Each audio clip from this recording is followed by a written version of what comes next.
Hey guys, it's me, the Spiritual Life Coach, and I'm here with another word of motivation. Today I want to talk to you about rejection. I absolutely have been a victim of rejection. And the funny thing is that if you are a human being in this world or a spiritual being in this world having a human experience, you too will at some point in your human experience face rejection. And I think the important thing to remember is that nobody in this life ever had a huge or surmountable amount of success without facing some form of rejection, whether the rejection was in your love life, whether the rejection was in your business, whether the rejection was in any other area of your life. But you will, even if you haven't already, which I would have a hard time believing, face some level of rejection.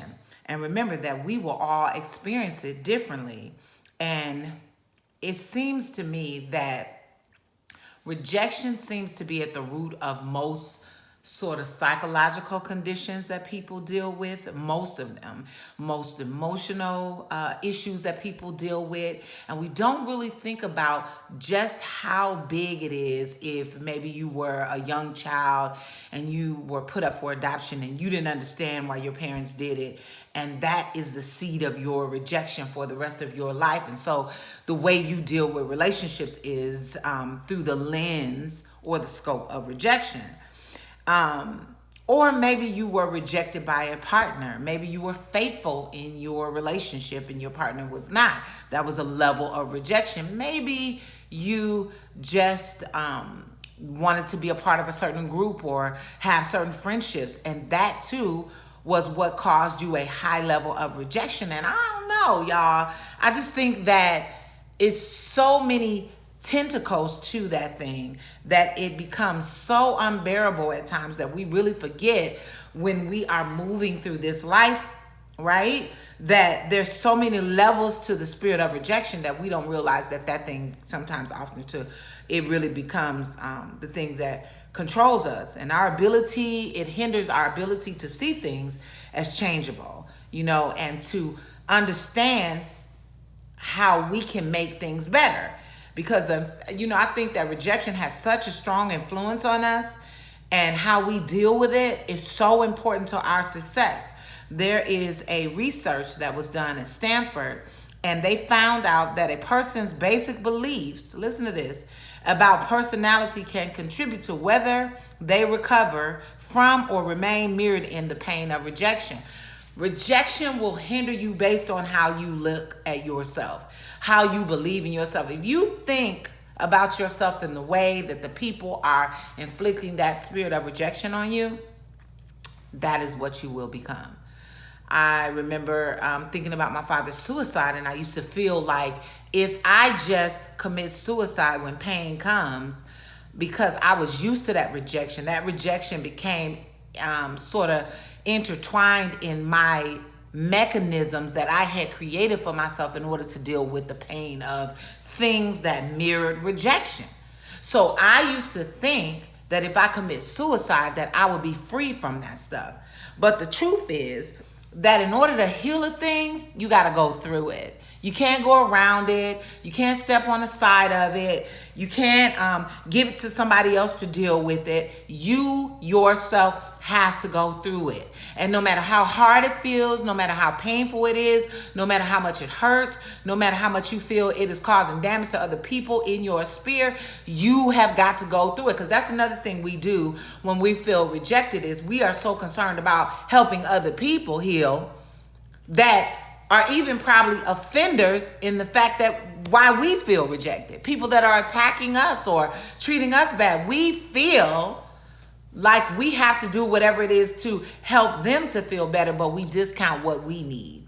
So I was talking about that in my book. That's why I told you guys you must read my book, Life in the Lower Heavens, because I'm talking about that. I'm talking about the mentality that we have here in this earth, this lower heavens, that causes us to be hindered, that causes us to stumble, that causes us to miss our own marks. We are so self-evolved in the wrong things instead of thinking about the things that are going to make us better. And my question to you, real talk, is why are you denying yourself that healing process?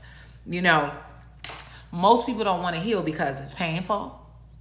Now, who wants something that hurt? I said in my book, who wants Jesus? Like, who wants Jesus? Coming to Jesus means you're going to be attacked. Demons know your name. You're going to lose friends and family. You might lose your mind. Like, okay, you told me he's going to be my keeper, you know. But it's hard for people to grasp that. And that's how come a lot of people don't want to be faithful to Jesus and don't want to have a relationship to their God, their higher power, whatever you call him. Dealing with rejection means that you have to deal with guilt.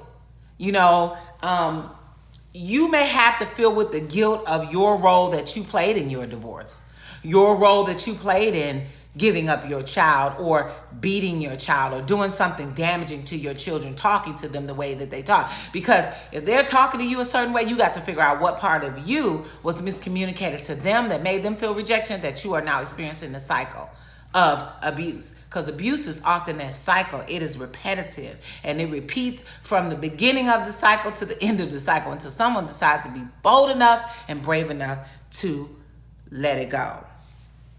It's crazy. The voice represents the voice of rejection. Listen to this. Represents a destructive thought process that frequently hurts us in life. And it not only hurts us in life, it hurts us in relationships. And what happens is, it's often attacking us when we're most vulnerable. You ever think about why it is people always love to kick you when you're down? Why it is that people always find the moments and times when we are hurting the most to really just hone into us and to just knock us down. I was talking to a sibling, and one of my siblings, it's just true. He may not like this, but it's true. One of my siblings loves alcohol. And he called me for some help. And he called me intoxicated. And my response to him was that you need to get sober. When you get sober, then I can help you, because what happens is I would just be talking and giving him something in his intoxicated state that he probably wouldn't even remember in the morning.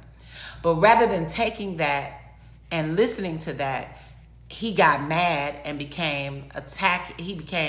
started to attack me. What I did was I blocked it, because here's the thing that I want you all to also understand. If someone chooses to live in rejection, because he's struggling from my father's suicide, still he chooses to let it be his daily thing, to live in it and to use it every time something goes wrong. Me, I came to Jesus. I had a come to Jesus moment with myself, and I realized that I am in control of my destiny, that no one else is in control of my destiny. And if I wanted to heal, I was going to have to deal with the crap that I had suppressed all these years. I was going to have to dig that mess up and then put it to rest the right way. Y'all just burying stuff, but it ain't dead. You got it covered under the covers, but it ain't dead. So the key that I was saying is that the thing that I really want to leave with you most with rejection is, don't be afraid to discount, disown, let go, tell them bye, kick them to the side, people that are not allowing you your healing process. Because people will want you to stay in rejection because they feel what they feel. So you have to do what it takes to make you heal, right? So I want you to face it. I want you to deal with it. I want you to let it go. I want you to forgive, because forgiveness is so key to letting go of rejection.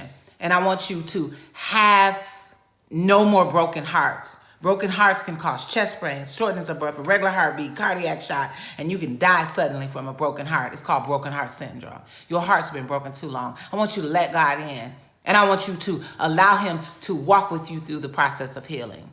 And I want you to know that if you ever need me, I'm here. I want you to go to Amazon and pick up my book, Life in the Lower Heavens, and find out why you are resident in this lower heavens and how to navigate through all the junk, all the crazy stuff that's happening down here right now. I love you. I'm the Spiritual Life Coach. Hey, check out my YouTube channel as well. Go to Amazon, get the paperback, get the Kindle, and let me know. Show me some love. Let me know you got it. Talk to you soon. Bye.